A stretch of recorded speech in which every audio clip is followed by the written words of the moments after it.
Hello, Michael. Hi, Jenna. How are you today? I'm doing all right. We're getting closer to the end of this. I don't know how many followers we have left. I think the non-readers, we probably left them back in the preface. Those people who prefer their own revisionist history, we probably lost a while ago. And then anybody who really does not like uncomfortable truth. So I'm not sure, we might have three left. Well, I can tell you we have one left anyway, because I got an email yesterday from a former agent of ours who went on to work with the, I believe with the Green Bay City Planning Department, or it might have been Brown County, but he went on into that area. Mm-hmm. And I got a message from him yesterday saying that he was enjoying it, and that he was looking forward to our next podcast. So that was very positive, I thought, was to get a response from somebody who's in the business, so to speak, yes, of dealing with those kinds of things. But you're right, it's not comfortable. These are uncomfortable truths. You've heard that phrase before, obviously, from a few years ago. It's not a fun read at all, but it's a very interesting read. It's a very informative read. As I've said a couple times before, I've been involved in this for quite a while, but my eyes are being opened every time I read another chapter. It's like, wow, I can't believe that. Yes, so we're going to start with chapter 9 for this session. Everybody, it's not going to get easier, so buckle in. This is a particularly uncomfortable chapter, to be honest with you, to see the things that were happening. The author starts us off right from the bat. By the late 1950s, white homeowners realize that they can get a lot more money for their homes if they sell to blacks because of all of the policies that we've already talked about. Blacks have a very, very difficult time getting a home, especially any type of home that is in a white or integrated neighborhood. Whenever we have African Americans trying to buy into the white neighborhood, they are met with immediate violence from the neighbors, and police do nothing. And that's the caption for the chapter. The title of the chapter is State-Sanctioned Violence. And it's not so much state-sanctioned, but clearly state-permitted. And I think from that standpoint, you could say that's been sanctioned because they're just allowing it to happen. They gave stories of some where it's either just permitted, but sometimes even sanctioned. The author takes us back to stories repeatedly throughout the chapters. Going back to Levittown in 1957, we have two veterans who served our country. There's Wilbur, who's black, and Sidney, who is white. Wilbur's public housing is ending and is about ready for demolition, and he buys a home from Sidney, who is living in an FHA-restricted white suburb where the FHA restrictions are no longer enforceable because of Supreme Court decisions. When Wilbur moves into his new home in the white neighborhood, 300 whites show up on the lawn, throwing bricks through the windows and burning crosses, lasting several days with the police refusing to help.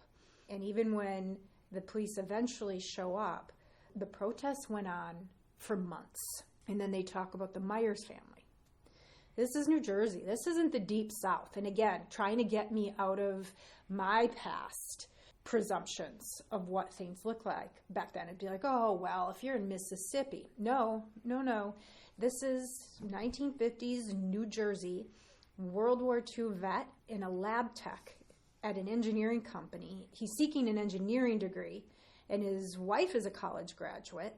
So again, for those people who are thinking that they have some kind of stereotype in their heads who are trying to just seek housing like all the rest of us do, these are middle class to maybe high class, educated citizens, and they can't get a mortgage from a private bank.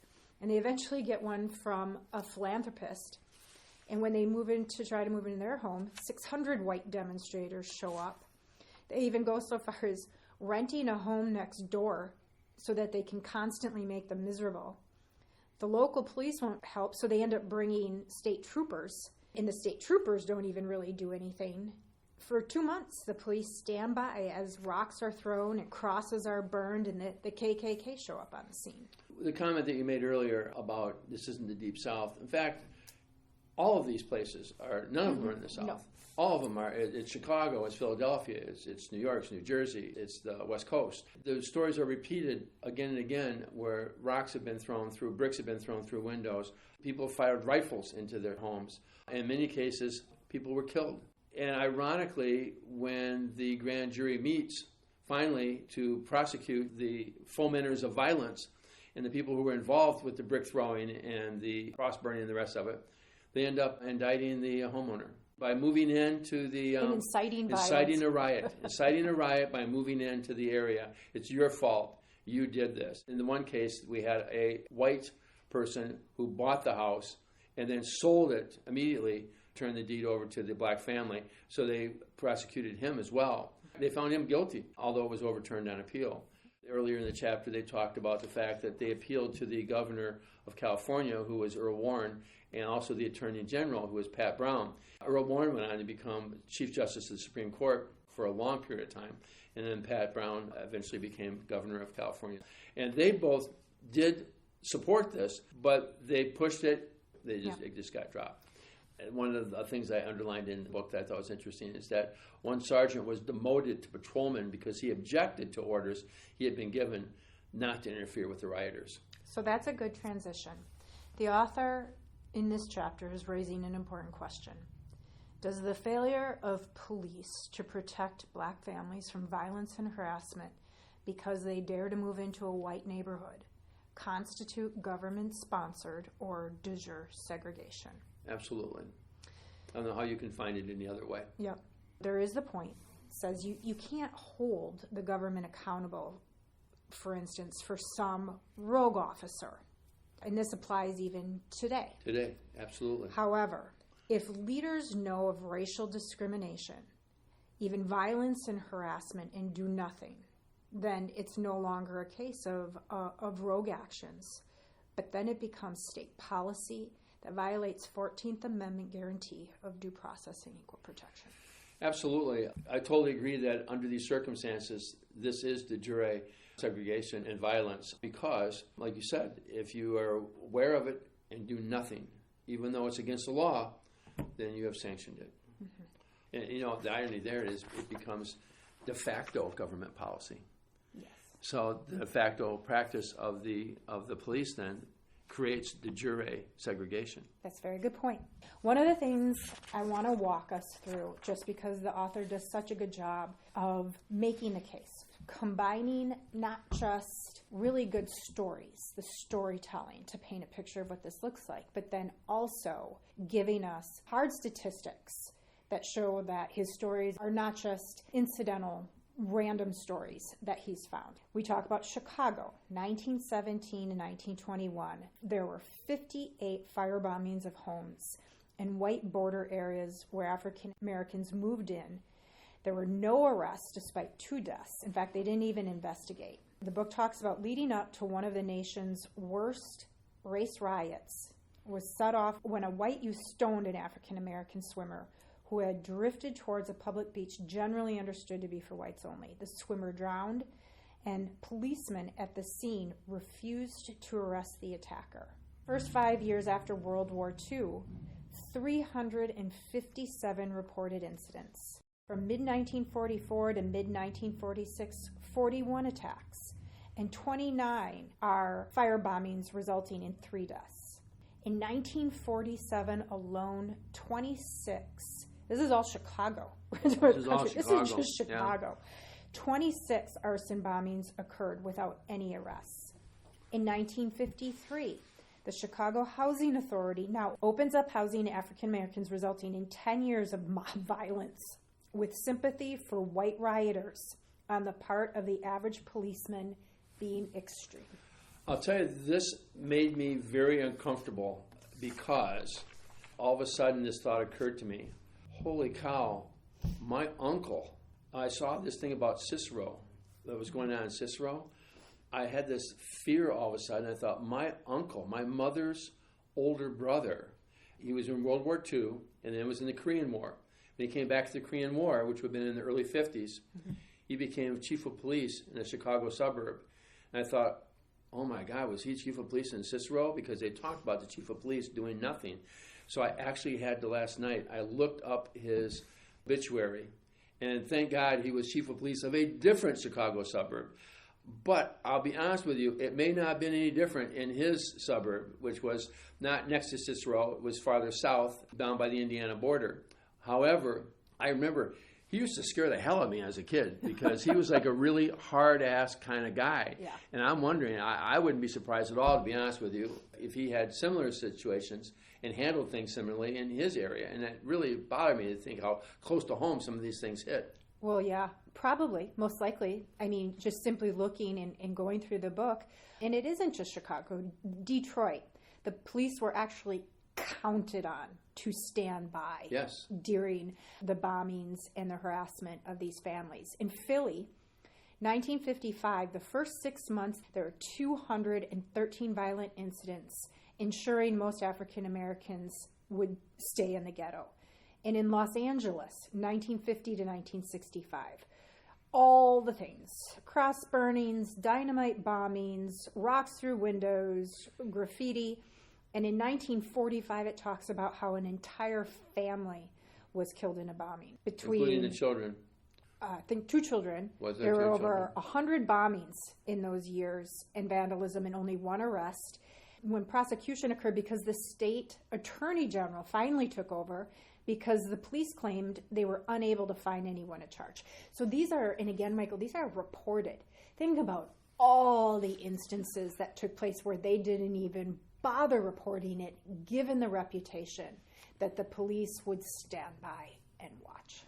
Think of all the people that were then discouraged from looking for appropriate housing that they could afford because of these events. These are all the history of the people that were brave enough to challenge it, to challenge the system and to say, I deserve to have this available to me. And they're absolutely right, they do deserve. In fact, in some of these cases, I'm quite certain that some of the reasons that the white protesters in these areas were so violent was because the people that were moving in were in fact smarter than them. The people that were moving in were in fact more successful than them. That they had better jobs than they did, uppity and trying to get in where they don't belong. But and they recognize these people actually are better than I am. And I think that probably was one of the reasons that the riots were incited. This is scary crap. It's beyond scary. I can't imagine. Now, growing up in Detroit, I remember the situation there. Some of these things kind of freaked me out. Is in 1968, an official of the Michigan Civil Rights Commission reported that our experience has been that nearly all attempts by black families to move into Detroit suburbs have been met with harassment. That's 1968. Mm-hmm. I graduated from high school in 1968. This isn't history. This isn't what happened a long time ago. This is what happened. Now, I admit it was a long time ago because I'm really old. But this is stuff that happened in my lifetime. In my adult lifetime, this was still going on, which is just unacceptable. You have the 1968 Fair Housing Act. We're April 1968. 1950s, where African American families are now few, call them lucky, have the means to try and get out of the very crowded, deteriorating ghetto neighborhoods and buy into suburban areas. And despite the Fair Housing Act's obvious prohibition against such violence, all this type of harassment continued into the 1980s. And it talks about how in 1989 alone there were 130 cases of violence over African American families and where they chose to purchase a home. 1950s, you have the FBI and law enforcement going to extraordinary lengths to disrupt crime syndicates and liberal political groups, but can't find the time to do anything with blatant acts of terrorism against African Americans trying to move out of the ghettos. Well, you have to remember, those were the days of J. Edgar Hoover, who was pretty much recognized as a racist. Oh, yeah. Along with most of it, what sounds like the administration. There is no way that he was going to use his resources in the FBI to pursue these kinds of situations when he could get bigger headlines and better headlines going after the mafia and things like that. When you see that, even some of these pictures about rocks being thrown through the windows, and there's a picture here of a black family, a husband and wife, and their small child, maybe 4 or 5 years old, with holes in their window behind them, and then the next picture shows the house after it had been firebombed.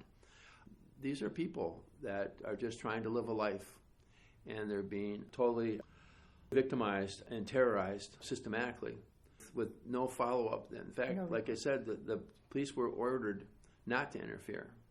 And when they have a grand jury convened, they find the person who moved in as being the one that caused the violence by how dare you move in.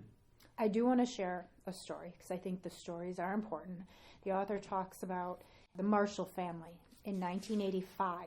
1985. Their home is firebombed on the night they moved in.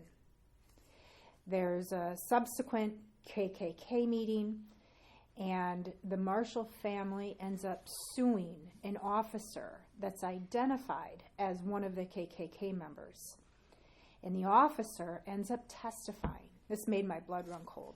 The officer testifies that about half of the 40 Klan members were also in the police department. And his superiors condoned officer Klan membership as long as the information wasn't made public. And then they fast forward, half of the police force is in the KKK. And then in 2007, the U.S. Supreme Court prohibited Louisville, which is where this took place, the Louisville School District, from carrying out racial integration plan on the grounds that the segregation that occurred in Louisville is simply a product not of state action, but of private choices. When I read that, I thought, who was on the Supreme Court in 2007? But it almost doesn't matter that the Supreme Court could ignore the fact that the state-sanctioned violence is what actually caused the segregation, not private choices. People made private choices and were heavily penalized and punished for doing so. When you have half of the police force being members of the KKK, police said, well, as long as it's not made public, makes it very clear that they recognize this isn't appropriate. Yeah. So the idea that the Supreme Court could not recognize that, it's one of those situations you want to say, the lawyers must have argued this in front of the Supreme Court. How could they ignore the fact when it's so clear? And it wasn't just isolated to Louisville, obviously. It was everywhere. In fact, Louisville was about as far south as we got with the situations that we had here. Like you said, it was happening in New Jersey, it was happening in Philadelphia, Detroit, Chicago. Chicago was horrible. Detroit was horrible. Los Angeles, all over the country, it was horrible. And you were talking about the picture in the book of this family, and I'm trying to, as best I can, it's almost impossible, but to try and put yourselves in the shoes of any African American, and whether it's personally you whose home has just been bombed, or you whose family's been killed, or just simply your desire to want a better life, and it being clearly shown to you that if you so much as try to get out of the circumstances that you've been put in, it could end your life or kill your children, and that it seems like no one cares. Certainly your government doesn't care what that would feel like. And the author ends the chapter with some questions that I'm looking forward to us actually spending some real time on when we do our recap. How many middle-class African Americans were intimidated from attempting to live in neighborhoods of their choosing after hearing these stories, like that of the Wade and Marshall family? Did next generations imbibe a fear of integration from their parents in listening to these stories, this generational effect that these actions can have? And how long do the memories of such events last? How long do they continue to intimidate? The idea of police forces being full of Klan members, it doesn't go away overnight. I'm kind of surprised Milwaukee hasn't slid in here yet, because in today's world, Milwaukee is considered to be the most segregated big city in America. I know many realtors in Milwaukee, and I'm sure that none of them have any problems whatsoever showing homes in all neighborhoods to qualified buyers of any race. However, the trickle-down effect is such that I'm sure people have issues. There's still problems. When a black family moves into a predominantly white neighborhood or an all-white neighborhood, even today, I'm sure there's still a lot of nudging each other down the street and people saying, look who's moved in. Those kinds of things are still happening today, unfortunately. The violence is not as open, but you wonder about under the surface of not being accepted, of getting the cold shoulder, receiving significantly lower levels of service from neighborhood coffee shops and things like that. You'd like to think it just doesn't happen anymore. Frankly, it doesn't happen as much as it used to, but I think that probably still is happening. Well, it doesn't happen as much as it probably should, Michael, because we still have a significantly suppressed number of African Americans who can't afford it because of, and we're going to segue now into Chapter 10, because of suppressed incomes. Right.